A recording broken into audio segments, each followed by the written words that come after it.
I'll guide you through how to make money as an artist.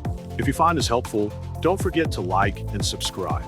First, open your web browser and go to www.𝗕𝗂𝗀𝗀𝗀𝗀. Once you're on the home page, head over to the top right corner and click register or login. If you already have an account, just log in. If not, follow the simple steps to create a new one. It only takes a minute. After you've successfully logged in, go to the search bar at the top of the page. Type in the word artist, then press enter or click the search icon to begin browsing.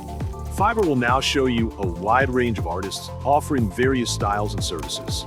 Take your time to scroll through and check out the different types of artwork available. Don't forget to adjust your selling price to others so that it is not too low or too high. Look for pieces that match your personal taste. And don't forget to pay attention to what's currently trending in the market. This can help you get inspired or even decide what kind of art to commission or create. And that's it. Now you know how to make money as an artist. Thanks for watching.